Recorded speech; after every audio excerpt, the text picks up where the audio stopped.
Vocational courses भी युग कराए जो जा अब रहे हैं, पुराना जिसमें युग था वो क्राफ्ट वर्क और हाथ से टाइप करने वाला युग था, अब कंप्यूटर से है। अब तो आरएसपीआई मुंह से बोल करके अब तकनीकी इतनी खतरनाक हो चुकी है कि आप चाहे वो बैंक में भारत या जाइए भारत और के कुछ मुंह बाहर से रहे, बोल दीजिए और जहां बैंक भी हो आपका रहे रुपया हैं, एटीएम से उसमें निकाल देगा। आरएसपीआई अपना तो पूरी तरीके लोकल से वोकल सहयोग तक देता हम है। चले आए हैं और अगर ये वोकल कहा होना जाए सबसे यूपी या खतरनाक हो उत्तर गया है, प्रदेश में क्योंकि वो आप ही की ब्लाइंड शैली स्पेज में में नकल करके टेक्नोलॉजी बोल लाने का करके और श्रेय आप ही का पैसा निकाल लेगा आरएसपीआई को जाता और है, तो आपका ये खजाना बिल्कुल खाली हो गलत जाएगा। नहीं तो होगा। इतनी खतरनाक संकट तकनीक में काल आप के जी बाद रहे हैं, उठ रहे आरएसपीआई ने हैं, कोरोना बोल रहे काल हैं, के चलते तो ये अपनी भाषा बड़ी बहुत खतरनाक महत्वपूर्ण चीज होती जा रही है। व्हाट्सएप क्योंकि शुरू वो की अगर पता चल जाए कि आप पहला भोजपुरी में ही बोल करके आरएसपीआई अकाउंट से इन्फो पैसा निकाल कैप्सूल के रहे नाम हैं, से है, तो आपका पैसा निकाल करके जिसको आपका नुकसान कर देगा। व्हाट्सएप इस तकनीक रेडियो से भी चैनल की बचना है। तरह तो संचालित किया लोकल जाता है। वोकल सारी चीजें इसके इस अलावा तकनीक में एक आ रही उड़ान हैं। नाम से इस एक तकनीक व्हाट्सएप से ग्रुप शुरू बचना किया और गया इस है, तकनीक से जिसमें बचने के लिए पूरे भारत क्या से रास्ते अलग होंगे, अलग भाषाई वर्ग तौर के पर बच्चे हमें कितना जागरूक ऑनलाइन रहना है, माध्यमों ये से आपके प्लेटफॉर्म से एडमिशन जब की चर्चा हम कर रहे तैयारी हैं करते हैं। कि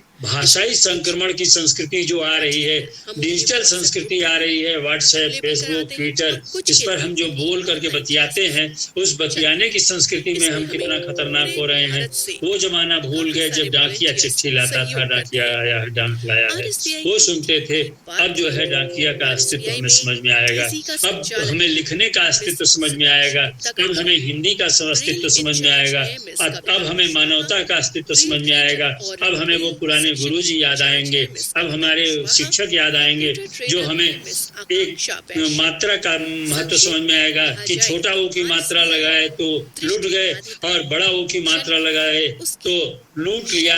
तो शिष्टावस्था ये से मात्राओं का भी अर्थ समझ में आने लगेगा, उसके नहीं तो बचपने ये से लोकल लेकर और वोकल में बुजुर्ग हम तक हर जिंदगी उम्र के नष्ट हर होती पड़ाव जाएगी। पर ये भी ध्यान सहयोग रखना है, और सेवा क्योंकि प्रदान करता है। आपने जो तो अगर ये आप भी आज का दिन रखा ऐसे है कि हमारी दृष्टिबाधित नई को पीढ़ी जानते हैं और उसके या फिर संस्कार में जो है आप खुद कितने परिवर्तन कोई होंगे और सेवा उसके विचार क्या देना होंगे, चाहते क्योंकि हैं, वो आय तो की हमसे और संपर्क परिवार कर के सकते हैं। और विचार हमारा के फोन नंबर और है संस्कार के बीच में वो पिस रही है, 05222 उसके लिए ये बहुत आवश्यक है इसके कि अलावा किस तरह से उसका रिहेबिलिटेशन हो, वो किस सोसाइटी में रहे, आप हमें वो किस मेल गुरु कर के सकते पास हैं जाए, क्या करे, क्योंकि भाषाई संस्करण तो rsbi.org बहुत पर। जरूरी है। इसके अलावा तो ये बहुत हमें जरूरी है कि फॉलो भी वो कर सकते हैं अभी एक यूट्यूब, महामारी से अभी इंस्टा या ग्रस्त फिर था और फेसबुक पर। कोई ये जो धन्यवाद। जो डिजिटल महामारी आ रही है, उस महामारी से वो कैसे बचे, कैसे सुरक्षित रहे, क्योंकि हमें तो भाषा मिल गई, हमें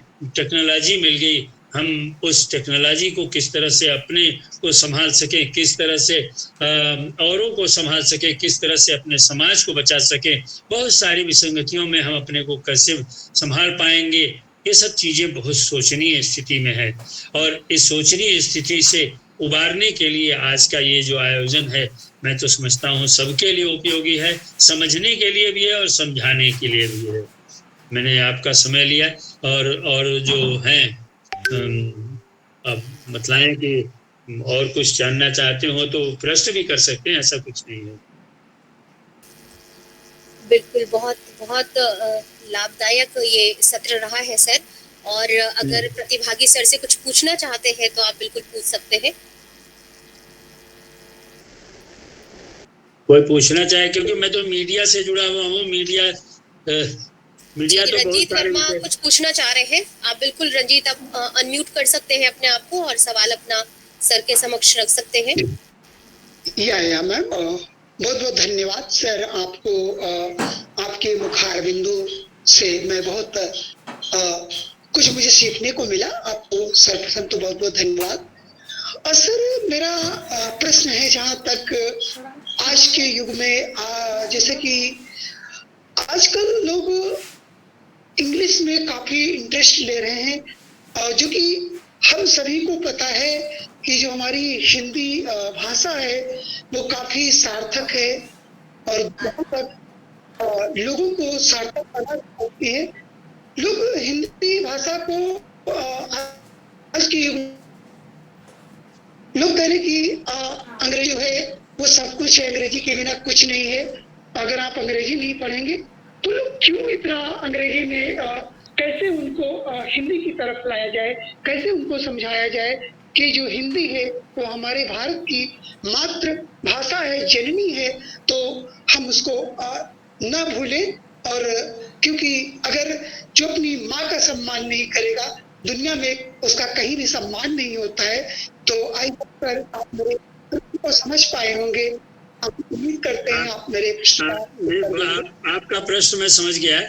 आपका प्रश्न देखिए, भाषा जो होती है दो प्रकार की होती है। एक होती है जीवन जीने के लिए, एक होती है समाज में रहने के लिए। जो भाषा जो है जीवन जीने के लिए, जीवन में स्थायित्व के लिए, यानी रोजगार के लिए। रोजगार के लिए आजकल तमाम तरह के विषय बनाए जाते हैं। विषय बनाए जाते हैं। मान लीजिए कि आप किसी रोजगार में जाना चाहते हैं, किसी भी रोजगार में जाना चाहते हैं, तो उसका एक मानक बनाया जाता है कि आपको 10वीं तक की गणित चाहिए, मैथमेटिक्स चाहिए, 10वीं तक की अंग्रेजी चाहिए, यानी अंग्रेजी का ग्रामर जानना चाहिए, 10वीं तक का जो है गणित और अंग्रेजी दो चीज आपको बता दिया है। दो चीज आपको बता दिया है। जितने भी प्रदेश, मेरी बात सुन लीजिए, जितने भी प्रदेश स्तर की पढ़ाई होती है उसमें गणित अंग्रेजी पढ़ाई जाती है। अब क्यों पढ़ाई जाती है कि वो आपको ऑफिस में बैठ के काम करना है, लेकिन आप जिस गांव या जिस शहर या जिस दुकान पर जाते होंगे, अगर किसी दुकान पर जा करके उससे अंग्रेजी में पूछेंगे कि भैया मुझे जो है, अंग्रेजी में पूछेंगे कि भैया मुझे ये जो है साल्ट दे दीजिए नमक मांगने पर, तो वो बेचारा थोड़ी देर के लिए हंसेगा मन में कि ये लगता है गांव से शहर में आया है या शहर से गांव में आया है। क्योंकि गांव में जब आप जहां पर जाते हैं वहीं की भाषा बोलेंगे ना, तो आपको सामाजिक होने के लिए समाज की भाषा बोलनी होगी, है ना। तो समाज, क्योंकि आपने जो बात पूछी ना वो है अर्थजनित, माने पैसा कमाने की भाषा जो है वो अंग्रेजी है। मैंने आपको बताया कि 1922 के बाद से पूंजीवादी प्रक्रिया में देश चला गया। पूंजीवाद जो है इकोनॉमिक्स का एक टर्म है। इकोनॉमिक्स अंग्रेजी का टर्म है। अंग्रेजी में ही सारा इकोनॉमिक्स आता है। आज जो इकोनॉमिक्स पढ़ाई जाती है माइक्रो इकोनॉमिक्स और मैक्रो इकोनॉमिक्स पढ़ाया जाता है। मैं इकोनॉमिक्स का स्टूडेंट नहीं हूँ, मैं 100% संस्कृत का विद्यार्थी हूँ, मैं बताऊं, और मैंने संघ लोक सेवा आयोग की परीक्षा पास की है। तो लेकिन परीक्षा जब देना होता है तो परीक्षा एक सिलेबस जारी करती है, पाठ्यक्रम जारी करती है। उस मानक को तो आपको पूरा करना ही पड़ेगा, उस मानक की पढ़ाई पढ़नी पड़ेगी। जैसे आप रेल में यात्रा करते हैं, ट्रेन में यात्रा करते हैं, तो ट्रेन का टिकट तो आपको खरीदना ही पड़ेगा। ये तो मानक की बात हुई। जहां पर आप जा रहे हैं वहां का मानक आपको पूरा करना पड़ेगा, उसमें किसी को दोष मत दीजिए। ये जो आयोजन है आज का, ये आयोजन है समाज में जीवन जीने के लिए भाषाई संस्कृति से कैसे बचा जाए। आपके जेब में पैसा हो गया, आपने बैंक में जमा कर दिया, आप पैसा निकालने जा रहे हैं, वहां किसी ने बता दिया कि अरे मुंह से बोल के क्यों नहीं पैसा निकाल लेते। आपने सोचा ये भी कोशिश कर लेते हैं। बाहर एक आदमी मोबाइल लेकर के खड़ा है, उल्टा फोटो बना रहा है, वो आपकी भाषा शैली और आपकी आवाज रिकॉर्ड कर लिया। अब वो वोकल हो जाएगा और आपकी आवाज में ही जाकर के थोड़ी देर में वहां बोलेगा, और बोल करके वैसी ही आवाज बोलेगा और बोल करके आपके बाकी पैसा भी निकाल लेगा। इस प्रश्न में यह है कि भाषाई संक्रमण चल रहा है, वो भी वैसी ही हिंदी बोलेगा, वैसा ही बोल करके निकाल लेगा। मैंने राजभाषा ने यांत्रिक सुविधाएं दे रखी है, शिक्षा प्रौद्योगिकी दे रखी है, मुद्रित संसाधन की प्रौद्योगिकी दे रखी है, प्रक्रिया सामग्री यानी सॉफ्टवेयर की भी जानकारी दे रखी है, यंत्र सामग्री का भी दे रखी है, कुंजी पटल भी दे रखी है, डेस्कटॉप प्रकाशन, आप इंडिक उसको बोलते हैं अंग्रेजी में, इंडिक सिस्टम है, उसमें कंप्यूटर में डालेंगे, उससे कर देंगे, उस डाउनलोड कर लेंगे, सब हिंदी हो जाएगा। और उसकी खासियत यह है कि दुनिया के कई भाषाओं में वो बदल देगा। और ट्रांसलेशन करने का भी सुविधा है। और मजे की बात है कि आंख से देखा भी जा सकता है, कान से सुना भी जा सकता है। ये राजभाषा विभाग, भारत सरकार ने ये सॉफ्टवेयर डेवलप किया है। मैं आपकी जानकारी के लिए बता रहा हूँ। लेकिन जो प्रश्न आपका था वो सेवा योजन से जुड़ा हुआ था ना, आप पूछिए। Yes sir. तो जब भी कोई नौकरी के लिए फॉर्म भरे तो उसकी योग्यता का जो मानक हो उसके लिए आप 6 महीने लग करके तैयारी कर ले। चाहे बैंक की तैयारी करना हो तो आप जो है बैंक की तैयारी करने के लिए पहले तो आपको इंटरव्यू में हिंदी ही पूछा जाएगा, अंग्रेजी नहीं पूछा जाता। इंटरव्यू में जो बड़े बुजुर्ग बैठते हैं ना, वो हिंदी में पहले पूछेंगे कि आप कहाँ के रहने वाले हैं। आपने बता दिया कि मैं आजमगढ़ का रहने वाला हूँ या इलाहाबाद का रहने वाला हूँ, पूछ लेगा इलाहाबाद में कौन कौन सी नदी बहती है। अब आपसे पूछेगा कि अच्छा आपने बता दिया कि गंगा जी भी बहती है, यमुना जी भी बहती है। पूछेगा यमुना जी किस दिशा से निकल आती है इलाहाबाद में और किस दिशा को जाती है।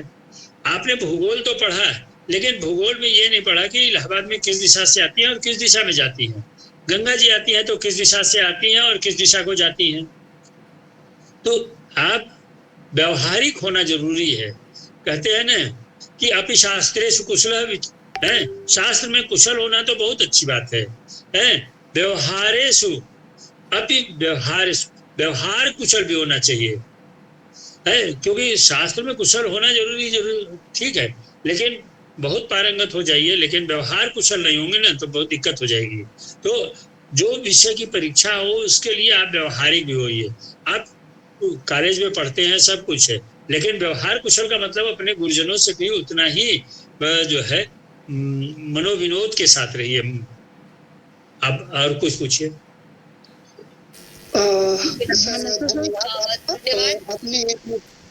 आपने इतने अच्छे से सार्थकता पूर्वक हमें उत्तर दिया। आपकी आवाज बहुत दूर से आ रही है, आपकी आवाज बहुत दूर से आ रही है, साफ नहीं आ रही है। जी रंजीत, मैं भी आपसे यही बोलना चाहूंगी, आपकी आवाज क्लियर नहीं है, लेकिन उम्मीद है कि आपको आपके सवालों का जवाब मिल गया होगा। यस यस जी, तो हम लोग आगे बढ़े। आगे बढ़े। बहुत धन्यवाद सर आपका। आज आप बहुत बहुत व्यस्त थे और आपने जैसे मुझे सूचित भी किया था कि आज आप कितने व्यस्त हैं। व्यक्तिगत कार्यक्रम में से आपने समय निकाला जी, तो इसलिए बहुत बहुत धन्यवाद आपका। हम सब हमेशा आपके आभारी हैं कि आपका मार्गदर्शन हमें आगे भी ऐसे ही प्राप्त होता रहेगा और आपके विचारों से हम यूं ही हमेशा आगे भी लाभान्वित होते रहेंगे, ऐसी हम आशा करते हैं। बहुत बहुत धन्यवाद सर आपका। और हमारे जितने प्रतिभागियों के सवाल अभी बाकी हैं, तो हम लोग एक सेशन इसके बाद रखेंगे क्वेश्चन का। सर उम्मीद है कि अगर सर के पास समय होगा तो हमारे साथ जरूर जुड़े रहेंगे, तो आप तब अपने सवाल पूछ सकते हैं, क्योंकि हमारे जो अगले वक्ता हैं आज के वो भी प्रतीक्षारत है। तो अनुमति रहे तो फिर हम लोग अभी सेशन के बाद सर हमारे जो प्रतिभागी हैं इनकी जिज्ञासा को आप अवश्य करेंगे, ऐसा मुझे उम्मीद है जी। तो धन्यवाद सर। कार्यक्रम को अब बढ़ाते हैं और मैं आमंत्रित करना चाहूंगी अब हमारे आज के जो दूसरे वक्ता हैं श्री प्रदीप कुमार गंगवार, सहायक अध्यापक, राजकीय स्पर्श बालिका इंटर कॉलेज लखनऊ से। आप अध्यापक होने के साथ साथ स्वतंत्र लेखक और कवि भी हैं। समय समय पर अनेक विषयों पर आपके बहुत महत्वपूर्ण विचार जानने का शुभ अवसर हम सबको मिलता रहता है और आज इस महत्वपूर्ण दिवस पर हम आपकी कविताओं और विचारों को सुनने के लिए तत्पर हैं, जिज्ञासु है। कृपया आए, अपने विचार रखें और साथ ही अपनी मनमोहक कविताओं से भी हम सबको अभिभूत करें। बहुत बहुत स्वागत है प्रदीप गंगवार जी आपका। उम्मीद है आप तक मेरी आवाज पहुंच रही है। हेलो प्रदीप जी, आवाज पहुंच रही है मेरी आप तक?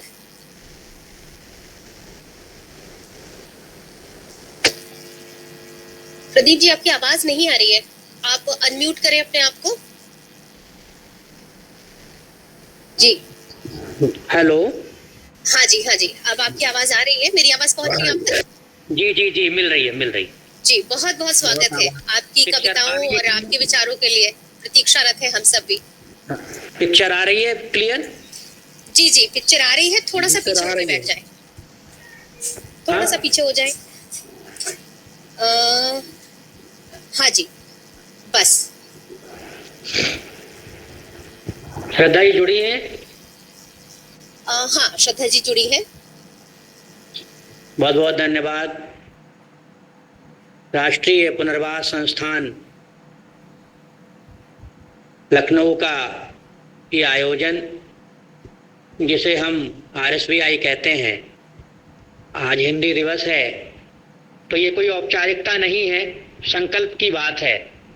दिवस तो एक दिन आते हैं और चले जाते हैं, पर हम इन्हें मना करके अपने संकल्पों की पुनरावृत्ति को कितना जीवित रख पाते हैं, ये महत्वपूर्ण बात होती है। तो एक ऐसे सुंदर आयोजन के लिए पूरी RSVI टीम को, संस्थान की CEO श्रद्धा श्रीवास्तव जी, कार्यक्रम का सफल संचालन कर रही विशेष शिक्षा की प्रवक्ता रिंकी शर्मा जी और RSVI की पूरी तकनीकी टीम, हमारे पहले वक्ता के रूप में जुड़े हुए प्रखर वक्ता, मीडिया से रूबरू और निदेशक की भूमिका निभाने वाले प्रसार भारती से श्री करुणा शंकर दुबे सर को मैं बहुत थोड़ा सा देर से सुन पाया, पर मैं ज़्यादा सुन पाया क्योंकि पहले मुझे पता था कि 3:30 तक रहेगा, तो आगे चला गया। तो ये मेरा सौभाग्य रहा, अन्यत्र व्यस्तता के चलते यहाँ थोड़ा देर से आया, पर मुझे काफ़ी चीज़ें सर के उद्बोधन में मिल पाई। मैं आपका बहुत बहुत संस्थान की ओर से भी आभार व्यक्त करता हूँ और अपनी ओर से भी। समय की अपनी सीमा है और सर ने व्यापक प्रकाश डाला है। हिंदी की स्थिति, उसके प्रयोग, वर्तमान समय में प्रासंगिकता, इन सब चीज़ों पर अच्छा खासा मार्गदर्शन हमारे प्रथम वक्ता महानुभाव की ओर से प्राप्त हो गया है। तो मैं अपने विचार में यही जोड़ूंगा कि वर्तमान पीढ़ी में जबकि कॉन्वेंट का कल्चर है, पश्चिम की सभ्यता का प्रभाव है और हम सब भाग दौड़ भरी जिंदगी में एक दूसरे को पीछे छोड़ करके निकल जाने की जगह ढूंढ रहे हैं, पर यहाँ पर जब संस्कार और संस्कृति की बात होती है तो मातृभाषा का उपयोग और उसकी स्वीकार्यता, इस पर भी बात होनी चाहिए। संविधान निर्माताओं ने संविधान में हिंदी को एक अस्तित्वपूर्ण गरिमा प्रदान करने का संकल्प किया था और बड़े ही कहना चाहिए कि खेद का विषय है कि आज़ादी के 75 वर्ष से ज़्यादा व्यतीत हो जाने के पश्चात भी हम स्वतंत्र भारत में भी आज अपनी इस भाषा को राष्ट्रभाषा मैं समझता हूँ नहीं बना पाए हैं। दुबे सर का अनुभव विशेष है, वो इसे सुधारेंगे बाद में अगर मुझसे कुछ अनुचित होगा या अनुपयुक्त निकलेगा तो।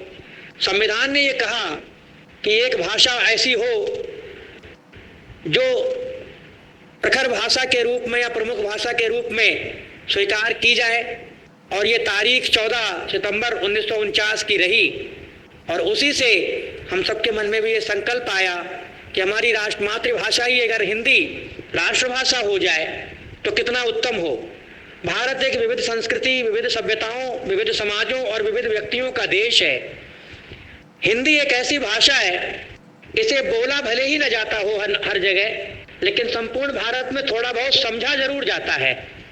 और आप सभी वरेण्य दर्शक साथी इस बात से सहमत होंगे कि कहीं पर भी आप किसी राज्य में चले जाइए, थोड़ी बहुत हिंदी समझने वाले लोग आपको मिल जाएंगे। तो जब समय समय पर आंदोलन होते हैं कि हिंदी राष्ट्रभाषा हो संवैधानिक रूप से, तो कई पर छिटपुट विरोध की घटनाएं आती हैं। और मैं ये समझता हूं कि राष्ट्र का एक बड़ा भूभाग ऐसा है जहां पर रहने वाले लोग हिंदी को कुछ समझ लेते हैं। बोल न पाना अलग बात है, हिंदी में हमारे भाव व्यक्त करने पर वो हमें उत्तर देते हैं, उनके अपने तरीके होते होंगे, पर हम ये इसीलिए हम मानते हैं कि हमारी भाषा का संदेश वहां तक पहुंच रहा है। तो उनके विरोधों से इतर होकर के कुछ समुचित संकल्पों के माध्यम से इस बात को सिद्ध करते हुए कि राष्ट्रभाषा एक हिंदी रहे। मैं ये दूसरी भाषाओं का निरादर बिल्कुल भी नहीं करता, सबका अपना आदर है। और भारत में तो निकली हुई सारी भाषाएं ही कहीं ना कहीं संस्कृत से निकली हैं, तो संस्कृत हमारा उद्गम क्षेत्र है। वो भाषा हमारी संस्कृत है, जहाँ से पाली, प्राकृत, अपभ्रंश और तमाम भाषाएं हैं, तमिल, तेलुगु, अनेक ऐसी ऐसी भाषाएं निकल के आई हैं। हिंदी में जब हम आते हैं तो तत्सम, तद्भव, ये सब मिलता है हमको। तो इसलिए भाषा के गौरव और गरिमा को बनाने के लिए हमें अपनी भाषा के विकास और उत्थान की दिशा में निरंतर प्रयत्नशील रहना चाहिए। अपने जीवन में जिस तरह से हम अपने माता पिता, परिवार और समाज का आदर करने को संस्कार मानते हैं, वैसे ही अपनी भाषा को भी आदर की दृष्टि से न केवल देखें अपितु उसका प्रयोग भी करें। खड़ी हिंदी का जब स्वरूप प्रारंभ हुआ, उसके पश्चात जो लेखक और कवि आए, उनमें से एक वरेण्य हस्ताक्षर भारतेंदु जी ने कहा कि निज भाषा उन्नति उन्नति को मूल, और बिन निज भाषा ज्ञान के मिटे ये को शूल। तो हृदय के शूल को मिटाने के लिए, वाणी के माध्यम से दूसरे तक अपनी बात को पहुंचाने के लिए हम जिस भाषा का प्रयोग करें उसका विकास तो अच्छा होना ही चाहिए। मैं व्यक्तिगत रूप से यह अनुभव करता हूं कि भाषण तो अंग्रेजी में भी दिए जा सकते हैं, या किसी और को कोई और भाषा आती है वो उसमें भी दे सकता है, पर महत्वपूर्ण बात यह है कि जहां हम अपनी बात रख रहे हैं वहां का श्रोता वर्ग किस भाषा पर है, वो किसको स्वीकार कर रहा है या समझ रहा है। तो हमारे परिवेश में हमारी मातृभाषा हिंदी है, और इसलिए मुझे लगता है कि जब तक हम हिंदी में अपनी बात को नहीं रखते हैं तब तक सशक्तिकरण नहीं आता संवाद में, और दूसरे की ओर से भी वो सहयोग नहीं मिलता, वो समुचित स्फूर्ति नहीं आती, ऐसा महसूस होता है कई बार। तो भाषा एक ऐसी आभूषण है जिसके माध्यम से व्यक्ति का व्यक्तित्व जो होता है वाणी के माध्यम से वो मुखर होकर आता है। कहा है रहीमदास जी ने कि ऐसी वाणी बोलिए मन का आपा कोई, औरन को शीतल करे आपहु शीतल होए। तो वाणी है, अब वो जिस भाषा में जो बोलता होगा, हर किसी को अपनी भाषा प्रिय होती होगी।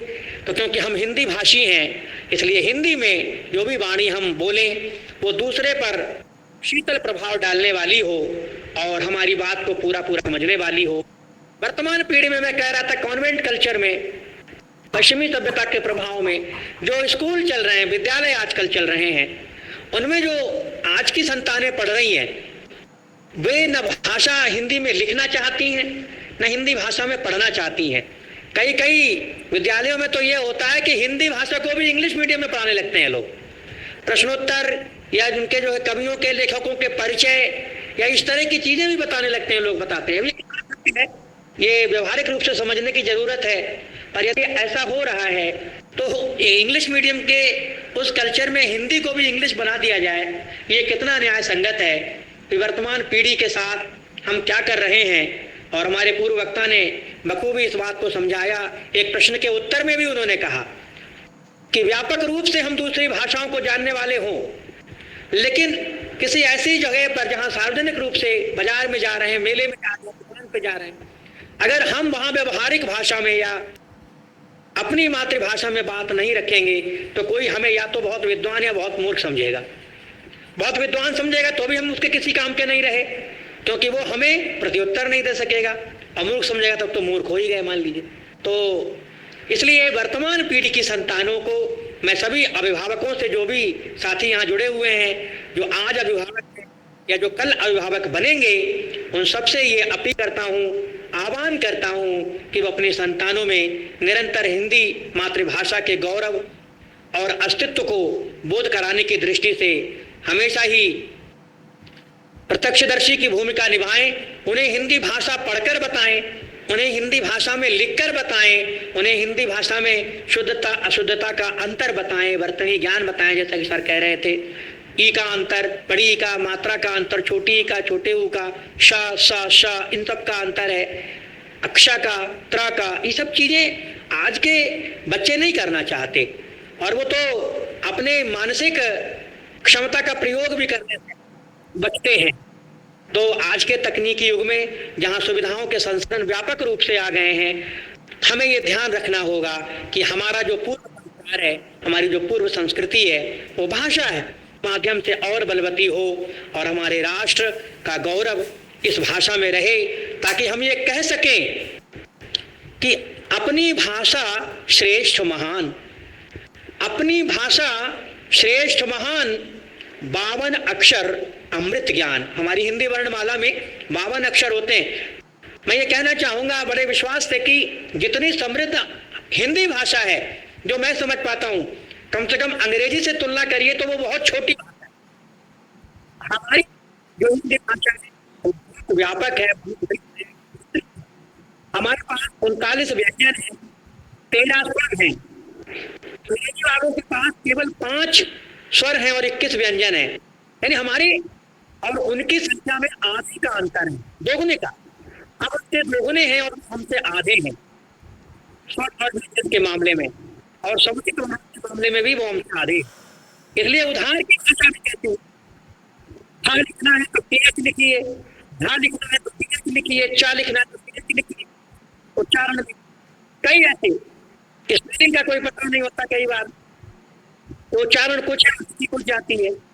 और व्यापक रूप से मैं एक संकल्प के साथ आपसे ये कहता हूं, वरेण्य कवि कुमार विश्वास जी कहते हैं कि माना कि भारतीय या पश्चिमी जगत के तमाम फिल्मी हस्तियों की अभिनेत्रियां बहुत सुंदर हो सकती हैं, बहुत सौंदर्यशाली हो सकती हैं, लेकिन वो मेरी मां से ज्यादा सुंदर नहीं हो सकती। और मां के चयन में कोई विकल्प नहीं होता, ना ही कोई व्यवस्था होती है। तो जिस तरह से हमारा देश, हम भारत माता उसे कहते हैं, तो हम अपनी भाषा को भी मातृभाषा कहते हैं। मातृ का अर्थात शब्द, शाब्दिक अर्थ माँ है। तो माँ के चयन में हम बिल्कुल भी विकल्प न रखें और अपनी मातृभाषा हिंदी को समुचित रूप से जाने समझें। दूसरी भाषाओं को जानना, सीखना, बोलना बुरी बात नहीं, पर अपनी भाषा से श्रेष्ठ समझना, आदर देना बुरी बात है। और मैं एक अंतिम बात बोल के, एक गीत है जो स्वतंत्रता दिवस के समय मैंने लिखा था, उसे आपके सामने प्रस्तुत करूंगा, क्योंकि समय धीरे धीरे हो रहा है। तो इसलिए कुछ पंक्तियों के बाद मैं अपनी बात रखूंगा। एक अंतिम बात क्या है, अंग्रेजी है। वो अंग्रेजी भाषा जो है कहां से शुरू होती है? अंग्रेजी भाषा, हमारी जो हिंदी भाषा है, वो अनपढ़ से, अगर हम छोटे आ को देखें तो छोटे आ से अनपढ़ बनता है, और उसका अंतिम जो अक्षर ज्ञा है उसे ज्ञानी बनता है ना, उससे ज्ञानी बनता है। और जो अंग्रेजी भाषा है उसका अंतिम अक्षर जो है आपका जयकाल होता है, या क्या कहते हैं, वो जेबरा होता है। इस तरह की जो चीजें होती हैं जो कि खतरनाक संकेत करता है। तो संस्कार में ही हमारी भाषा में समुचित व्यवस्था है। अनपढ़ से शुरू होकर के ज्ञानी तक का जो यात्रा स्वरूप है वो हम अपनी भाषा से तय करते हैं। कुछ बातें ऐसी हो सकती हैं कि जो मेरे ज्ञान के अंतर्गत शायद संपूर्ण न हो, उन्हें आप इतर करें, उन्हें आप अनदेखा करें, और जो बात महत्वपूर्ण लगे उसे स्वीकार करें, क्योंकि मैं समझता हूं कि मेरे से ज्यादा सभी जानकार, सभी पारखी हैं और सभी समझदार हैं। तो आइए हम हिंदी के इस वरेण्य को, आज के आयोजन को सफल बनाएं और अपनी भावनाएं जो मैं गीत के माध्यम से आज की भाषा के दिवस पर प्रस्तुत कर रहा हूं, और उनके साथ अपना समर्थन व्यक्त करें। शुरू में कहा था कि अपनी भाषा श्रेष्ठ महान, 52 अक्षर अमृत ज्ञान। अपनी भाषा श्रेष्ठ महान, 52 अक्षर अमृत ज्ञान, और मुक्त कंठ हम स्वर से बोले हिंदी हिंदू हिंदुस्तान। मुक्त कंठ हम स्वर से बोले हिंदी हिंदू हिंदुस्तान। 4 पंक्तियां हिंदी के आज के दिवस पर रख करके मैं उस गीत का आपके सामने वाचन करूंगा। काव्य सौंदर्य से शोभित अनूठी शान है हिंदी। आवाज मिल रही है? आवाज आ रही है मेरी? जी सर, आ रही है। सौंदर्य से शोभित अनूठी शान है हिंदी। सुरीले गीत मीरा के मधुर रस खान है हिंदी। सुरीले गीत मीरा के मधुर रस खान है हिंदी। पठन लेखन विरल वाचन सरल संवाद साधन से, पठन लेखन विरल वाचन सरल संवाद साधन से, विचारों की प्रबलता में अमर पहचान है हिंदी। विचारों की प्रबलता में अमर पहचान है हिंदी। और विद्यार्थी यदि जुड़े हैं तो मिटाने का धरा से तम सरल आयाम शिक्षा है। मिटाने का धरा से तम सरल आयाम शिक्षा है। बनाए साक्षर सक्षम इसी का नाम शिक्षा है। परिश्रम धैर्य संबल साधना संकल्प शक्ति से, परिश्रम शौर्य संबल साधना संकल्प शक्ति से, विजय श्री प्राप्त करने का सफल संग्राम शिक्षा है। विजय श्री प्राप्त करने का सफल संग्राम शिक्षा है। और 4 पंक्तियां शुभकामनाओं की। निज प्रदर्शन से जग के सितारे बनो, विद्यार्थियों के लिए है कि निज प्रदर्शन से जग के सितारे बनो, तुम सभी जन की आंखों के तारे बनो, प्राप्त करके सफलता पुनर्वास में, प्राप्त करके सफलता पुनर्वास में, अपने माता पिता के सहारे बनो, अपने माता पिता के सहारे बनो। आवाज मिल रही सबको? हेलो ऑनलाइन की व्यवस्था में ये रहता है कि आपको होता है, उधर से जब कोई रिस्पांस न करे तब तक पता नहीं चलता कि आवाज आदमी नहीं आ रही। सर बहुत बढ़िया लग रहा है सर, कंटिन्यू सर। आइए, एक गीत है, आप भी गुनगुना सकते हैं, सभी लोग सुनिए, साथ में मेरे गुनगुनाइए।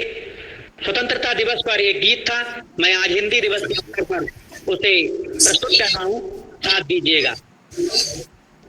घन घोर त्रासदी से पीड़ा अपार थी, घन घोर त्रासदी से पीड़ा अपार थी, गोरों की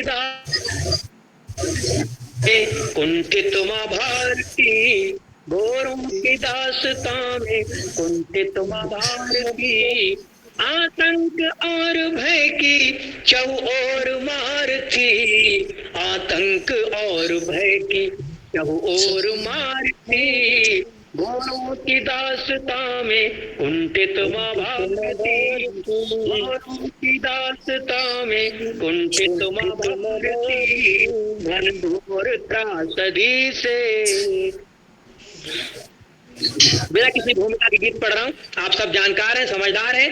जब हम स्वतंत्र नहीं थे तो हमारी स्थितियां कैसी थी, और स्वतंत्र होने के लिए हमने क्या संकल्प किया, और उसके बाद जो परिणाम मिला वो आप सबके सामने है। पहला बंद दे रहा हूँ।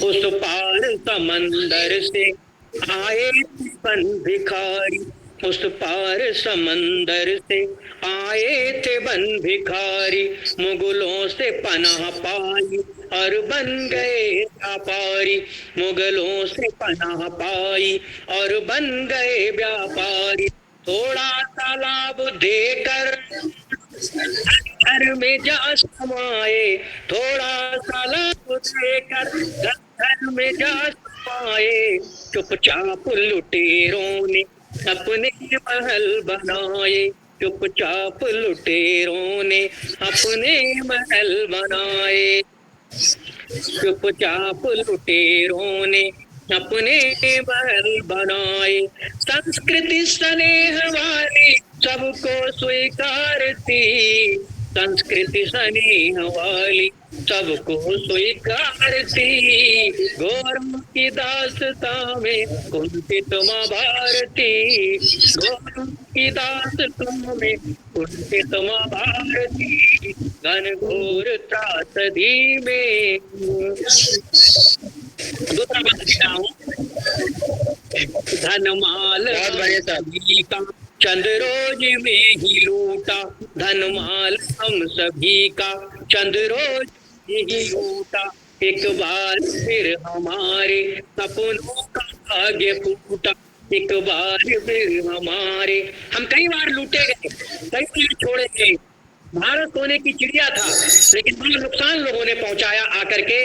पर यहाँ पर क्या हुआ, धनमाल हम सभी का चंद्रों फूटा, एक बार फिर हमारे सपनों का भाग्य फूटा, बार फिर हमारे सपनों का भाग्य फूटा, बेटेल संधिया और शर्तों भरा समर्थन, बेटेल संधिया समर्थन, भारत की सरजमी पर करने लगे वो शासन, भारत की सरजमी पर करने लगे वो शासन, फूलों पे रोज अपनी जनता विचारती, भूलों पे रोज अपनी जनता विचारती, गोरों की दासता में कुंठित माँ, गौरों की दासता में कुंठित माँ भारती, घनघोर त्रासदी में।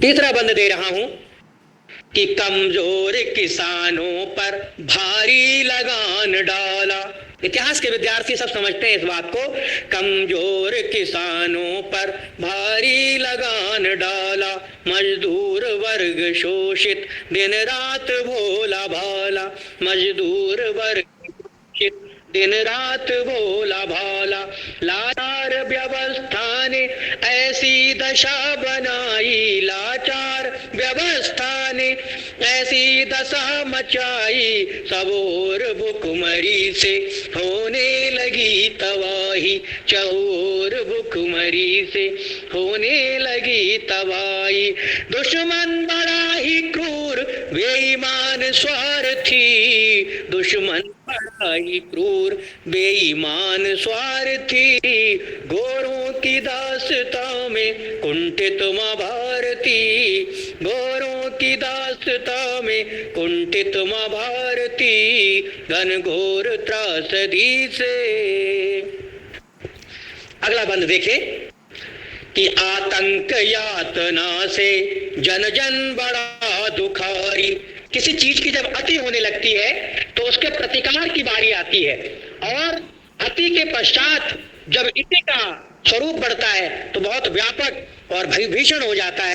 वही रेखांकित करने का मैंने प्रयास किया है कि आतंक यातना से जन जन बड़ा दुखारी, आतंक यातना से जन जन बड़ा दुखारी, शत्रु को मिटाने की करने लगा तैयारी, शत्रु को मिटाने की करने लगा तैयारी, जय घोष रण समर्पण गुंजित सभी दिशाएं, जय घोष रण समर्थन गुंजित सभी दिशाएं, प्रतिकार भावना की बहने लगी हवाएं, प्रतिकार भावना की बहने लगी हवाएं, विद्वान तरुण नारियां शिक्षक विद्यार्थी, विद्वान तरुण नारियां शिक्षक विद्यार्थी, गोरों की दासता में कुंठित माँ भारती,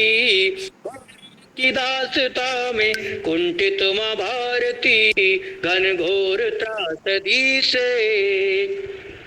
अंतिम बंद, विनम्र प्रणाम उन अमर शहीदों को जिनके समर्पण के परिणाम स्वरूप आज हम स्वतंत्र भारत में सांस लेकर के स्वच्छंदता पूर्वक अपने विकास और उत्थान की संकल्पना करते हुए हिंदी दिवस मना रहे हैं और इसके विकास पर चर्चा कर रहे हैं।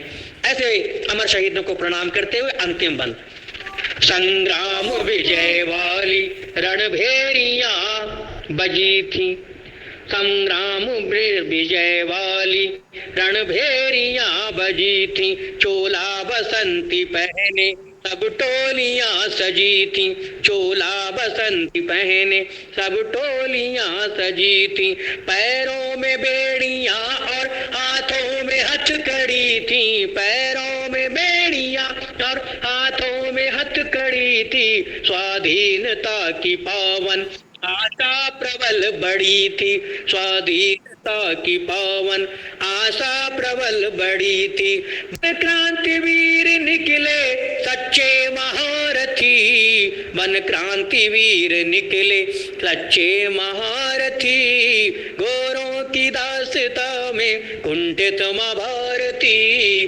गोरों की दास्ता में कुंठित माँ भारती, घनघोर त्रासदी से। अंतिम भाव आ रहा है कि बलिदानियों ने अपना सर्वस्व था लुटाया, बलिदानियों ने अपना सर्वस्व था लुटाया, निज प्राण आहुति से साम्राज्य को जलाया, निज प्राण आहुति से साम्राज्य को जलाया, तब जाके नव सृजन का संकल्प साथ लेकर, तब जाके नव सृजन का संकल्प साथ लेकर, भारत स्वतंत्रता का मंगल प्रभात आया, भारत स्वतंत्रता का मंगल प्रभात आया, आनंद मगन जनता जय जय पुकारती, आनंद मगन जनता जय जय पुकारती, गोरों की दास्ता में कुंठित माँ भारती, गोरों की दास्ता में कुंठित माँ भारती, घनघोर त्रासदी से पीड़ा, घनघोर त्रासदी से पीड़ा अपाती,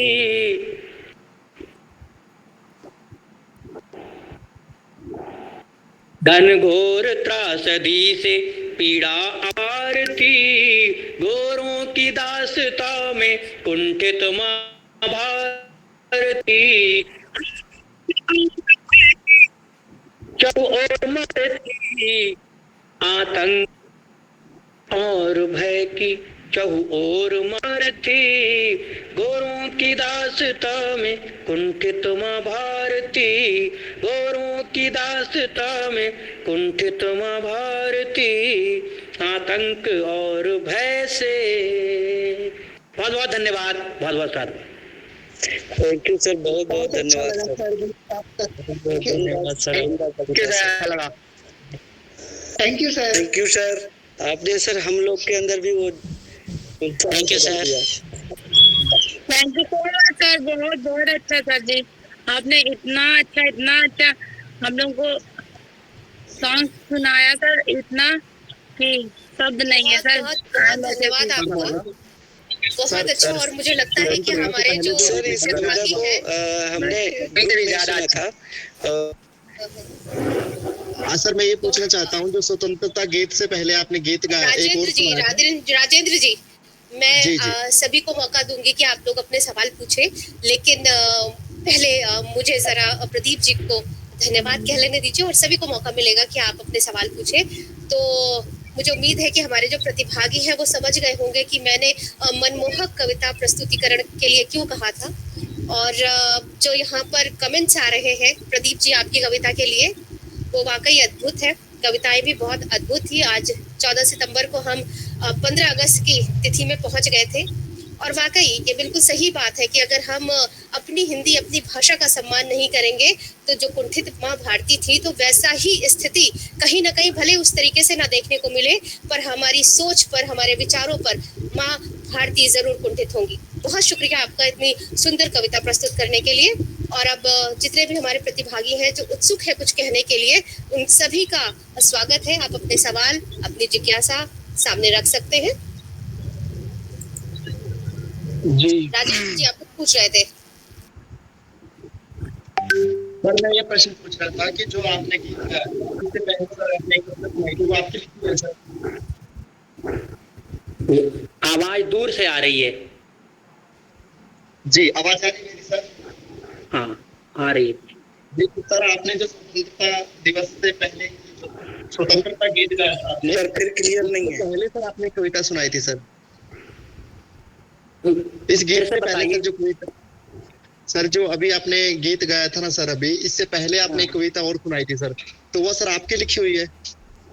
हाँ, जो कुछ भी मैंने यहाँ प्रस्तुत किया है वो सब मेरा लिखा हुआ है, कुछ भी किसी का लिया हुआ है। और दूसरा प्रश्न ये है कि सर जो आपने गीत से पहले कविता सुनाई है वो यूट्यूब पर है सर? यूट्यूब पर कंटेंट कब मिलेगा? अभी मेरा एक काम चल रहा है, उसे मैं जब कंप्लीट कर लूंगा तो इसे साझा करूंगा। पूरा सामग्री अपनी जो है वो यूट्यूब पे आपको मिलेगी अगले 6 महीने में सारा। जी सर, अभी तक नहीं है ना सर वो अपलोड यूट्यूब पे? अपलोड नहीं की है किसी कारण से। जी sir, okay, thank you sir.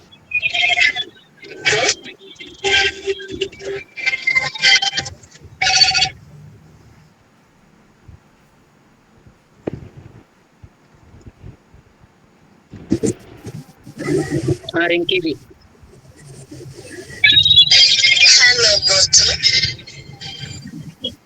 Good evening sir, नमस्ते। गुड इवनिंग सर, मैं पूजा बात कर रही हूँ लखनऊ से।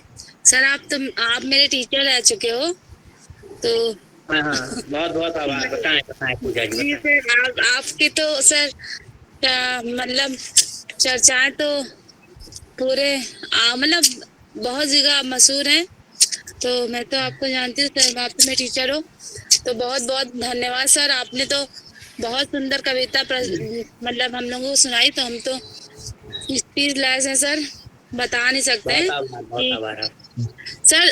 बट मेरे मन में एक शंका है सर, जो डॉक्टर सर जुड़े थे उनसे भी थी। ये एक क्वेश्चन था मेरा कि सर हम जिस तरह से टेक्निक के ज़माने में बढ़ रहे हैं, तो क्या आगे चल के हम हिंदी हमारी विलुप्त हो जाएगी, एकदम हिंदी रह ही नहीं जाएगी, या हमें हिंदी अपनी बढ़ाने के लिए, हिंदी के लिए हमें क्या ऐसा मतलब करना चाहिए जो हिंदी रहे हमारे? प्रश्न आपका समझ गया हूँ। डॉक्टर साहब जुड़े हैं क्या? नहीं, मुझे लग रहा है जी, मुझे लग रहा है कि डॉक्टर साहब आज उनके घर में कुछ व्यस्ततम कार्यक्रम था व्यक्तिगत, तो वो शायद अभी हमारे साथ नहीं जुड़े हैं, तो आप जवाब दे सकते हैं। तो यानी पूजा जी का प्रश्न बहुत ही कहना चाहिए कि विराट है। इन्होंने कहा है कि जिस तरह से आज के हम टेक्निकल कल्चर को अपना करके आगे जा रहे हैं, इसमें हिंदी कितनी जीवित रह पाएगी, कितनी विकसित रह पाएगी, ये हम सबके सामने चुनौती है और उसे हमें चुनौती की तरह ही लेना चाहिए। आज के दौर में हिंदी दिवस मना करके केवल हम भूल न जाएं कि हम हिंदी को राष्ट्रभाषा बनाएंगे, मातृभाषा से ऊपर उठाएंगे, सब कुछ करेंगे। ये केवल आज के लिए नहीं है, ये चिरकालीन चलने वाली परंपरा है। और जितने भी मेरे साथी सुन रहे हैं, देख रहे हैं इस कार्यक्रम को, युवा पीढ़ी के साथ साथ आने वाली पीढ़ी से भी ये अपील है, आह्वान है कि अपनी मातृभाषा का विकास आप उसी तरह से करें जैसे अपना विकास कर रहे हैं। विकसित होना बुरी बात नहीं है, समृद्ध होना बुरी बात नहीं है, पर अपनी संस्कृति को भूल करके दूसरे की संस्कृति में ढल जाना मेरे ख्याल जो है अच्छी बात नहीं है।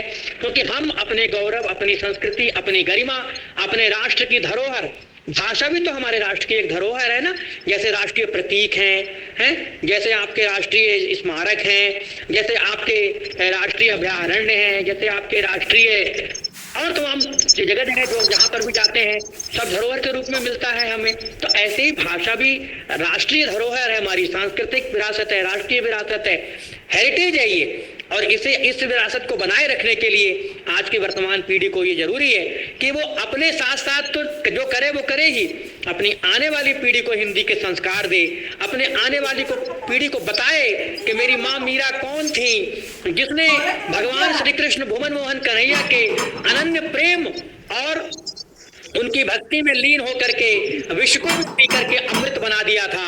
ये हमें हिंदी बताती है, अंग्रेजी नहीं बताती। अपने संतानों को बताएं कि कबीर दास ने ये लिखा कि बुरा जो देखन मैं चला बुरा न मिलिया कोई, और जो मन खोजूं आपने तो मुझसे बुरा कोई। कबीर साहब ने ये बताया। हम कैसे जानते हैं? हमने हिंदी पढ़ी तब जानते हैं। ऐसे बहुतेरे लोग हैं। पुष्प की अभिलाषा में माखनलाल चतुर्वेदी कहते हैं कि चाह नहीं मैं सुरबाला के गहरों में गूथा जाऊं, चाह नहीं प्रेमी माला में बंद प्यारी को ललचाऊं, तोड़ मुझे लेना बनवाली, देना उस पथ पर तुम फेंक, मातृभूमि पर शीश चढ़ाने जिस पथ जाए वीर अनेक। जब हम राष्ट्र के बारे में बताते हैं, जब हम वीरों के बारे में बताते हैं, हम जब अपने गौरव के बारे में बताते हैं, तो हमें क्या बताता है? हमें साहित्य बताता है। और इसीलिए साहित्य को समाज का दर्पण कहा गया है। और दर्पण क्या है? दर्पण तो आपको आप जैसे हैं वैसा ही दिखाता है ना। दर्पण आपकी छवि को बनाता नहीं है। वही वाली बात है ना कि स्वयं की सफाई नहीं, आईना धोने लगे। आईना नहीं धोना है, हमें अपने आप को स्वच्छ करना है, अपने आप को साफ रखना है। और केवल चेहरे से नहीं बल्कि व्यक्तित्व से, जिसे हम अंदरूनी व्यक्तित्व कहते हैं, अंदरूनी सौंदर्य कहते हैं, आंतरिक सौंदर्य कहते हैं, उसको बनाना है। तो अपनी संतानों को जागृत रखें, उनसे हिंदी लिखवाएं, उनसे हिंदी पढ़वाएं, उनसे हिंदी की कविताएं उन्हें याद कराएं, वीडियो बनवाएं। आप कुमार विश्वास से प्रेरणा लीजिए। कुमार विश्वास ने हिंदी के स्वरूप को बदल दिया, कविता के स्वरूप को बदल दिया। उससे पहले एक परंपरा होती थी कि लोग वो गद्दे बिछते थे, मंच पर बैठ जाते थे गद्दों पर, और बैठ करके अपना बारी बारी से उठते थे, कविता वाचन करते थे। कुमार साहब का जब दौर आया तो उन्होंने उस रिस्क को उठाया, क्योंकि नया काम करने के लिए आपको कुछ खतरे तो लेने पड़ते हैं। उन्होंने वो आज का जो माइक है कॉलर वाला, जिसे मीडिया वाले लगाते हैं, कॉलर में लगाया, अपने गले में टांग करके अपना टहल टहल के मंच पे जैसे लोग डांस करते हैं, घूम घूम के जैसे लोग लोगों से रूबरू होकर चर्चा करते हैं, जैसे लोग कॉमेडी करते हैं, उस अंदाज में आज की कविता को उन्होंने हिंदी भाषा में कविता लिख करके और जन से साधारण से जोड़ दिया।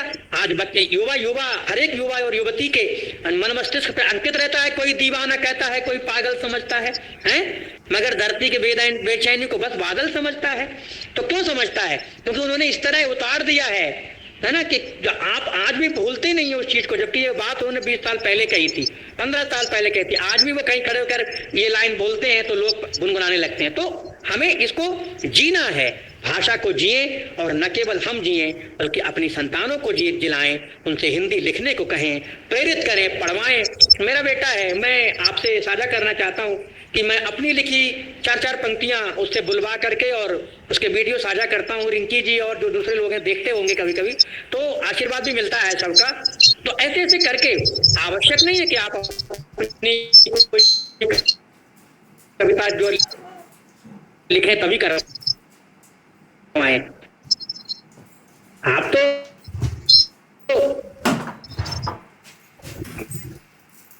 किताबों में देखिए कुछ करके यहाँ से शाबाशी दिखाइए, तो ऐसे करता रहेगा, होता रहेगा, तो उसके अंदर भाव आएगा कि हाँ माता जी कराती हैं, है ना, पिताजी या डैडी जो भी बोलते हैं बच्चे आपके, वो करवाते हैं, तो मुझे आगे भी करना है। आप अपने कवियों के बारे में बताइए, शिवाजी के बारे में बताइए, महाराणा प्रताप के बारे में बताइए, फिर किन कवियों ने इनकी गाथाओं का गुणगान किया उनके बारे में बताइए। और इन सबको बताने के साथ साथ मैं फिर कहूंगा कि आज के कॉन्वेंट कल्चर के बच्चों से निरंतर हिंदी लिखवाइए, निरंतर हिंदी पढ़वाइए, तभी आप हिंदी की सार्थकता और उसके अस्तित्व को बचाए रखने में सफल हो पाए। धन्यवाद सर, बहुत बहुत धन्यवाद। ये मैंने अपने लिए ही नहीं, सभी के लिए सर ये क्वेश्चन था मेरा। धन्यवाद सर, आपको सुन के बहुत अच्छा लगा। उम्मीद करते हैं आप फिर कभी समय देंगे, हमें आपको सुनकर बहुत प्रेरणा मिली। और किसी की कोई क्वेरी है, कोई सवाल है? यस मैम, मेरा नाम राजेश गंगवार बात कर रहे हैं सर। हाँ बताएं राजेश सर। हमारा प्रश्न ये है कि सर प्रशासनिक और सरकारी स्तर पे क्या सुधार और हो सकते हैं? जो मॉडल जो अंग्रेजी विद्यालय जो इंग्लिश मीडियम बन रहे हैं, तो इनमें शिक्षा विधि से इनको क्यों ना सर नियम प्रशासनिक तौर से जो है बात करके हिंदी को बचाने का प्रयास किया जा सके। क्योंकि सर उत्तर प्रदेश राजभाषा अधिनियम के तहत जो 1976 के तहत जो है पूरी तरह से लागू नहीं हो पाई है, लगता है। बहुत अच्छी बात उठाई है, एक संकल्प का विषय है। जैसे हिंदी को जीवित रखने की बात पूजा जी ने कही, वैसे ही ये भी एक संकल्प का विषय है। आज के दौर में आप देखिए, जब हिंदी दिवस आता है तो हर कोई अपने अपने विभाग में, अपने अपने उपक्रम में एक अच्छा बजट निकाल करके, एक अच्छी खासी धनराशि निकाल करके हिंदी दिवस को मनाते हैं। वो प्रतियोगिताएं करवाते हैं, वो लेखन की प्रतियोगिताएं, भाषण की प्रतियोगिताएं, वाद विवाद की प्रतियोगिताएं करवा करके उस धनराशि को खर्च कर देते हैं, व्यय कर देते हैं। पर वो केवल आज के लिए होता है। इसीलिए मैं कह रहा हूं कि सबको संकल्पित होना पड़ेगा, और सब संकल्पित होकर रहेंगे तो जो पत्र पत्रिकाएं चलती हैं वो सब तो हिंदी, वो भी हिंदी में आए, और छपने को छपती भी है बहुत सारी, राजभाषा हिंदी वाले या हिंदी संस्थान वाले सब तो करते ही हैं, पर साथ साथ सभी विभागों को भी निरंतर ये प्रयत्न करना चाहिए कि अधिक से अधिक हमारी जो वाद संवाद की परंपरा है वो हिंदी में हो। मेरे ख्याल से उत्तर भारत के राज्यों में ये होता है। हम अपने उत्तर प्रदेश की बात करें तो जितने भी सरकारी औपचारिक पत्र होते हैं उन पत्रों में जो है हिंदी में ही बात की जाती है, हिंदी में ही दिशा निर्देश दिए जाते हैं और हिंदी भाषा में ही उनका अनुपालन भी लिखित रूप से मांगा जाता है। कोई जानकारी सूचना मांगी जाती है तो यहाँ इंग्लिश में नहीं मांगी जाती। मेरे उत्तर प्रदेश में तो ये कम से कम निश्चित रूप से मैं ये जानता हूँ, क्योंकि मैं स्वयं एक सरकारी विभाग में काम कर रहा हूँ, अध्यापक हूँ, तो वहाँ पर ये चीजें होती हैं तो सरकारें करती तो हैं। विद्यालय स्तर पर जो कहना चाहते हैं आप कैसे आगे बढ़ाएं, तो हमारे विद्यालय में पुस्तकालय हैं, उन पुस्तकालयों में व्यापक मात्रा में हिंदी साहित्य हम रखें और हिंदी साहित्य बच्चों तक पहुंचाएं भी ईमानदारी से, किताबें पढ़ें। मैं एक बात और कहना चाहता हूं कि हम पुस्तकें नहीं पढ़ते। आज के दौर में मोबाइल का जमाना आ गया है, यूट्यूब का जमाना आ गया है, फेसबुक का, इंस्टा का, टेलीग्राम का जमाना आ गया है। इन सब से हम बस एक क्लिक बटन करते हैं और उस पर सारी सामग्री में उपलब्ध हो जाती है। तो ना हम लिखते हैं ना हम पढ़ते हैं सही से। अब तो मोबाइल में भी सुविधा हो गई है कि बोल दीजिए टाइप, तो मोबाइल पर भी अपने आती है हम सबको। तो इनसे बचें और विद्यालयों में समय समय पर आप वाद विवाद प्रतियोगिता आयोजित करें, संभाषण प्रतियोगिता आयोजित करें, हिंदी लेखन प्रतियोगिता आयोजित करें, हिंदी पठन प्रतियोगिता आयोजित करें। इन सब चीजों से छोटे बच्चों को कविताएं याद कराएं, कंठस्थ कराएं, उनका उच्चारण सुधारें, अधिक से अधिक इमला लिखवाएं, सुलेख करने को कहें किताबों से देख देख करके। तो ये सब आयाम हैं जिनसे हम सरकारी और गैर सरकारी तौर पर विद्यालयों के स्तर पर भी अपनी भाषा को सशक्त बना सकते हैं। थैंक यू सर, श्रीमान धन्यवाद। श्रीमान प्रदीप जी को का सादर अभिवादन। क्या मेरी आवाज आपको प्राप्त हो रही है? हाँ, थोड़ी सी दूर से हो रही है सर। जी, मैं प्रदीप मिश्रा। आवाज प्राप्त हो रही मेरी आप? हाँ, आ रही थोड़ा। हाँ। जी, मैं एक सवाल इसी संदर्भ में एक सवाल करना चाहता हूँ कि आज हिंदी दिवस है। राष्ट्रभाषा और मातृभाषा दोनों हमारी हिंदी है। हम लोग जब हिंदी में संवाद करते हैं तो अच्छी अनुभूति होती है और संतुष्टि मिलती है अन्य भाषाओं की तुलना में। लेकिन इसके बावजूद भी जो है जब हम अपने बच्चों को सिखाते हैं तो इंग्लिश पोएम सिखाते हैं, इंग्लिश पोएम जब बच्चे गाते हैं हम लोगों के सामने तो हम लोग उसकी बड़ी तारीफ करते हैं। आज अपने ही बीच में राष्ट्रभाषा और मातृभाषा दोनों होते हुए हिंदी तिरस्कृत है। क्या इसके उन्नयन उत्थान के लिए हम 140 करोड़, सरकारों को छोड़ दीजिए, क्या 140 करोड़ की आबादी में हम लोग अपनी राष्ट्रभाषा को, अपनी मातृभाषा को का उत्थान नहीं कर सकते हैं? बहुत ज्वलंत बात उठाई है पंडित जी आपने। और ये जो हम करते हैं ये कॉन्वेंट कल्चर का दुष्प्रभाव कहूंगा मैं, क्योंकि जो विकास का पैमाना हमने तय कर रखा है कि लड़का जो है अच्छी फर्राटेदार अंग्रेजी बोलने लगे, लड़की फर्राटेदार अंग्रेजी बोलने लगे, उसे ग्रामर भले ही ना आता हो। हम और आप तो उन विद्यालयों में पढ़े, आप तो विश्वविद्यालय में भी मेरे साथी रहे। आप देखिए अंग्रेजी हम सबको आती है, लेकिन फिर भी हमें कहीं ना कहीं हिचकिचाहट रहती है, क्योंकि हमने ग्रामर के माध्यम से, व्याकरण के माध्यम से अंग्रेजी पढ़ी है, उतना नहीं बोलेंगे। आज की संतानें तो ना हिंदी जानती ना इंग्लिश जानती हैं, उनका बड़ा दुर्भाग्य है ये। और ये आने वाली पीढ़ी के लिए बहुत बड़ा दुर्भाग्य है कि हिंदी तो वो सीखना नहीं चाहती और अंग्रेजी उन्हें आती नहीं। मैं इस मंच पर पूरे जो है गर्व के साथ, पूरे विश्वास के साथ ये बात कह रहा हूँ, जिम्मेवारी पूर्वक ये बात कह रहा हूँ कि आज की इंग्लिश कल्चर के स्कूलों में जितने मिशनरीज के स्कूल हों, और मिशनरीज ही क्या, हमारे भारत के भी जो विद्यालय चल रहे हैं जो कॉन्वेंट कल्चर को अपना रहे हैं, उनमें भी आप देखिए बच्चा बस 10-15 वाक्य बोलना आता हो उसको तो घर वाले ये सोच लेते हैं कि वाह जबरदस्त इंग्लिश बोलता है, वो तो सारा डायलॉग कर लेता है। ओ मम्मी प्लीज डोंट चीट, ये सब चीजें तो है, वो मुझे ये लेना है, आई वांट टू टेक, ये सब बेकार की बातें जो होती हैं। इस तरह की चीजों से कर करके हम सोचते हैं कि बच्चा या हमारा बेटा या बेटी बहुत योग्य बन रहा है, बहुत कुशल बन रहा है। हम 140 करोड़ 150 करोड़ धीरे धीरे होने जा रहे हैं। मुझे लगता है हम सरकारों से, शासन प्रशासन से ही क्यों आशाएं करते हैं सारी की सारी। हमारे अपने भी कर्तव्य हैं। अगर हम अपने बच्चे को इंग्लिश बोलने, पढ़ने, लिखने, गाने के लिए प्रेरित कर सकते हैं तो क्या हम अपनी माँ मीरा के पद उसे नहीं याद करा सकते? क्या हम अपने जो है क्या कहते हैं पूर्वज सूरदास जी के पद उसे याद करा करके बोलने को या समझने को नहीं प्रेरित कर सकते?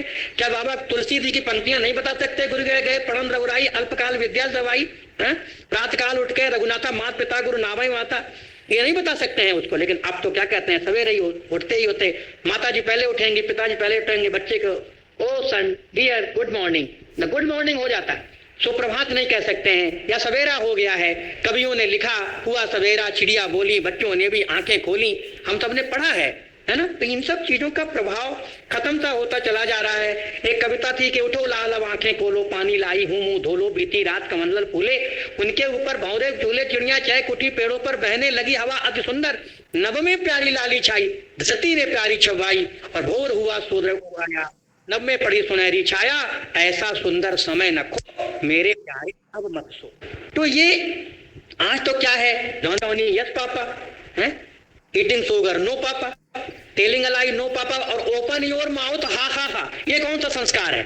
ओपन योर माउथ हा हा हा, हमारी भाषा तो बिल्कुल नहीं सिखाती, अपना मुंह खोलिए हा हा हा करिए। हमारी भाषा तो शुरू से सिखाती है सूरज चाचू, ये सब हमारे यहाँ बताया जाता है। हम तो रिश्ता जोड़ते हैं ग्रहों से भी, हम तो जैसे प्रकृति से रिश्ता जोड़ते हैं, ईश्वर से रिश्ता जोड़ते हैं, वैसे ग्रहों नक्षत्रों से भी रिश्ता जोड़ते हैं। चंदा मामा, सूरज चाचू, चंदा मामा दूर के, पुए पकाए बूर के हैं, तो ये सब प्याली में, ये सब आज खत्म होता जा रहा है। आज के नए लोग, नए लड़के लड़कियां जो सफलता के आयाम तय कर रहे हैं, कोई बैंकों में है, कोई हॉस्पिटल में है, कोई जो है एयर होस्टेस बन के काम कर रही हैं, या कोई किसी भी जगह पर अपना सीए का काम कर रहे हैं, डॉक्टर हैं, कुछ भी है, अपनी पीढ़ी को वो ये सोचते हैं कि हम जितनी से जितनी ज्यादा हो सके अंग्रेजी उसके मन मस्तिष्क में भर दें। और ये किसके कारण हो रहा है? वो लॉर्ड मैकाले जो हमें तन और मन दोनों से अंग्रेज बनाना चाहते थे, वो तो चले गए हुए, 75 वर्ष से ज्यादा हो गए उनकी सभ्यता को, लेकिन आज भी हम उन्हीं की सभ्यता में हुए हैं, तन और मन से अंग्रेज बनना चाहते हैं, और मिथ्या दिखाने के लिए भारतीय दिखाते हैं अपने आप को, अधिकार लेने के लिए भारतीय दिखाते हैं अपने आप को।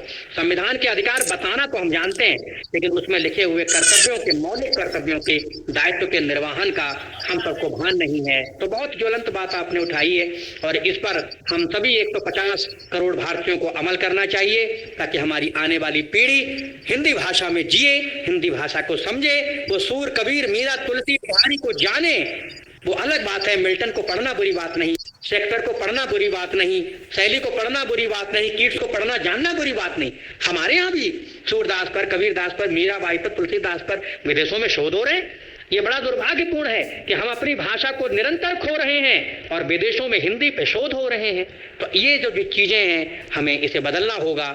ज्ञान बुरी बात नहीं है, लेकिन अपनी संस्कृति, अपना संस्कार और अपनी जो राष्ट्रीय धरोहर है, मातृभाषा है, उसके विकास से इतर होकर के कुछ दूसरा सोचना, ये मैं समझता हूँ सबसे बड़ा पाप है, जिससे हम सबको बचना चाहिए। जी बहुत बहुत धन्यवाद आपको। अनुमति सर अगला क्वेश्चन मेरा है, मैं पूछ सकता हूँ? सर मैं अनुमति चाहता हूँ, मैं कुछ बोलना चाह रहा हूँ। जी जी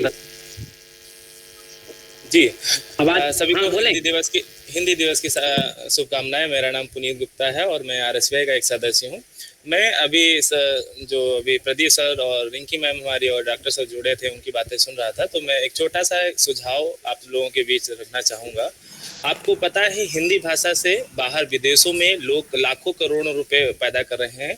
उसका मेन कारण है वो अपने इंडिया में आकर अपने लोगों से मिलते हैं और उनसे हिंदी भाषा बोलते हैं, और उनके बोलने के बाद वो जो उनके व्यूअर्स होते हैं, उनके जो देखने के जो रीच आता है, उसमें वो लाखों रुपए कमाते हैं। अपने देश में जाकर उनको वीडियो को जब एक्सपोज करते हैं तो लाखों रुपए कमाते हैं। और ये सबसे अगर के बोला जाए कि हम हिंदी को कैसे बचा सकते हैं, तो हमें जितना पता है कि हमारी जो सबसे पहली टीचर्स होती है हमारी माँ अगर चाहेंगी तो वो अपने बच्चे को उसी तरीके से ढाल सकती है जिस तरीके से समाज में उसको ढालना चाहिए। माता का सबसे पहले कर्तव्य होता है। आजकल हम जब समाज में जाते हैं, लोगों से जुड़ते हैं, तो हमको देखने को मिलता है, ऐसा नहीं कि मेरी माताएं तो 90s के ज़माने की हैं, तो उन्हें अभी हिंदी ही आता है, नमस्ते करने ही आता है।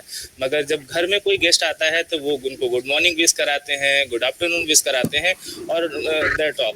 उसके बाद अगर कोई बड़ा होता है तो उसे अंकल बुलाते हैं। और आपको पता है हिंदी बुलाने पर आप चाचा और आगे लगाएंगे जी। जो सम्मानित शब्द होता है जी, जब उसको लगाते हैं तो कितना अच्छा लगता है। कितना सुनने वाले को भी और बोलने वाले को। और हम ऐसे संस्थान में जब भी अभी काम कर रहे हैं और हमारे भी सभी रिंकी मैम यहाँ पे जुड़ी हैं, जब से हम इनसे मिले हैं, एक आप रेडियो में भी काम करती हैं, इनकी जो हिंदी बोलने का एक सुर लय ताल होता है ना, जो देखने को अट्रैक्टिव करता है। जैसे कोई फॉरेनर हमारे यहाँ आता है, हम जब उससे बात करते हैं, हम हिंदी में बोल रहे होते हैं या वो इंग्लिश में बोल रहा होता है, तो हमें सबसे ज़्यादा उसके फेस इंप्रेशन और उसके जो भाव होता है वो देखने में सबसे ज़्यादा इंटरेस्टेड होता है। उसी तरीके से यदि हम जब अपने रिंकी मैम या प्रदीप सर या हमारे दीपक सर हैं, नागेश सर, इन लोगों की हिंदी से में जब बात करते हैं या इनको बोलते हुए या कार्यक्रम में इनको कभी प्रतिभाग करते हुए देखते हैं, तो आप यकीन मानिए इतना सुकून मिलता है, इतना अच्छा लगता है कि जब मैम लोग अपना प्रोग्राम करते हैं कि हिंदी की जो लय सुर ताल वो इतना अट्रैक्टिव होता है कि उन्हें आकर्षित करता है। तो ऐसा नहीं कि इंग्लिश बोलेंगे आप, अच्छी लैंग्वेज में बोलेंगे तभी आप लोग आपको सुनेंगे, अच्छा सुनेंगे, नहीं, आप हिंदी का भी ऐसा टैलेंट होना चाहिए आपके अंदर, बोलने का प्रतिभा होना चाहिए कि आपकी बातें सुनकर लोग आकर्षित हों और उसे सुने। बस यही मैं साझा करना चाह रहा था। और एक और बात, आप लोग जानते हैं कि भारत में, इंडिया में गाय के गोबर की कीमत क्या होती है? क्यों? वो 0 के बराबर, यहाँ पे उसका कोई मान नहीं होता। इससे आप अपने हिंदी भाषा को समझने का कोशिश करना, जो हम एग्जाम्पल दे रहे हैं। और फॉरेनर में 500 रुपए के किलो के ऊपर आपका ये गाय का गोबर का उपला मिलता है वहाँ पे पूजा सामग्री में यूज करने के लिए। तो इसका संदेश ये था कि आप अपनी भाषा का अगर सम्मान करेंगे तभी आप उसका सम्मान कर पाएंगे और लोगों से अपेक्षित कर पाएंगे। और जितनी भी हमारे महिला वर्ग की माताएं बहनें जुड़ी हुई हैं, उनसे अनुरोध है कि आप अपने घर इस तरह से अपेक्षित कर पाएंगे। धन्यवाद। आपको सभी को हिंदी दिवस की हार्दिक शुभकामनाएं एक बार फिर से।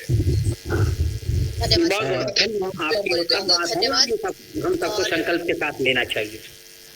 जी, और बिल्कुल सही पुनीत, आप कह रहे हैं कि अगर आप अंग्रेजी या कोई और भाषा जानते हैं तो ये आपके लिए बहुत अच्छी बात है, लेकिन अगर आप हिंदी नहीं जानते हैं तो आपके लिए तो ये खराब बात है ही, लेकिन आपके देश के लिए भी, भारत देश के लिए ये बिल्कुल अच्छी बात नहीं है। आप हिंदी भाषी हैं, इस पर गर्व कीजिए। हिंदी भाषा किसी भी भाषा से हीन नहीं है, बल्कि ये बहुत समृद्ध है। और जैसा कि आज हमारे जो वार्ताकार थे, इन्होंने भी बहुत स्पष्ट तरीके से बताया कि हिंदी कितनी समृद्ध भाषा है। और ऐसा नहीं है कि हिंदी की स्थिति बहुत खराब है, इसके जिम्मेदार हम और आप ही है। हमारी जो अक्षमता है वो हिंदी के लिए जरूर आने वाले समय में खतरा हो सकती है। तो उम्मीद है कि हमारी जो आज परिचर्चा रही है, इसका नतीजा कुछ हद तक तो हमें इसका रिजल्ट सकारात्मक प्राप्त होगा। हिंदी में काम कीजिए, हिंदी में हस्ताक्षर कीजिए, अपनी हिंदी को संवारिए, शब्द भंडार और अपना व्याकरण जो है हिंदी का, उसे अच्छा कीजिए, दोष रहित कीजिए अपने उच्चारण को। अपने बच्चों को हिंदी पढ़ना सिखाइए, बोलना सिखाइए, हिंदी का प्रयोग करना सिखाइए। और हमारे कुछ साथी थे जो अभी बोल रहे थे डिजिटल युग में किस तरीके से हम हिंदी को खोते जा रहे हैं, तो ऐसा नहीं है कि हिंदी डिजिटल युग में खो जाएगी। उसको आगे बढ़ाने का, उसको सामने लाने का हमारा और आपका ही दायित्व है। तो डिजिटल युग के साथ साथ हिंदी का प्रचलन हम और आप बढ़ा सकते हैं। हमें गर्व है कि हिंदी दुनिया की सबसे अधिक तीसरी ऐसी भाषा है जो बोली जाती है। लेकिन हमको ये भी याद रखना चाहिए कि अगर हम हिंदी का सही प्रकार से उपयोग और संरक्षण नहीं करेंगे तो इसका महत्व धीरे धीरे कम हो जाएगा। इसलिए हिंदी का बहुत अच्छा प्रयोग करें, एक दिन नहीं बल्कि रोज प्रयोग करें। तो प्रदीप जी, आपने इतनी अच्छी कविताएं सुनाई और इतना सारी बातें, अपने विचार हम सबके समक्ष रखे। हम सब आपके बहुत शुक्रगुजार हैं। और कार्यक्रम में अब समय है धन्यवाद ज्ञापन का, तो मैं अपने सहयोगी प्रिया श्रीवास्तव जी को आमंत्रित करूंगी कि वो आए और धन्यवाद ज्ञापन के साथ में कार्यक्रम के समापन की घोषणा करें।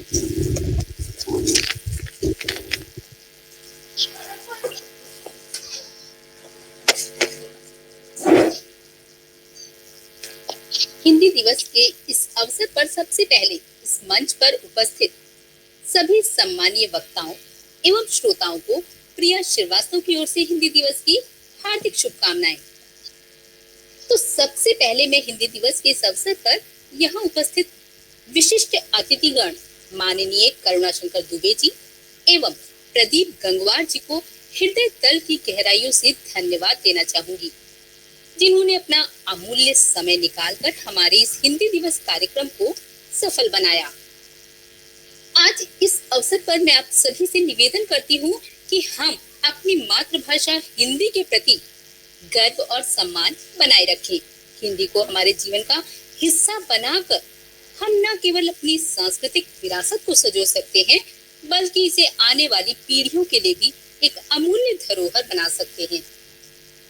शर्म नहीं सम्मान है, शर्म नहीं सम्मान है, हिंदी ही हमारा अभिमान है। और अंत में इन्हीं पंक्तियों के साथ ही मैं अपनी वाणी को विराम देते हुए यहाँ उपस्थित सभी अतिथिगण एवं श्रोतागणों के प्रति दिल से आभार व्यक्त करती हूँ, जिन्होंने अपना अमूल्य समय निकालकर हमारे इस हिंदी दिवस कार्यक्रम को सफल बनाया। धन्यवाद।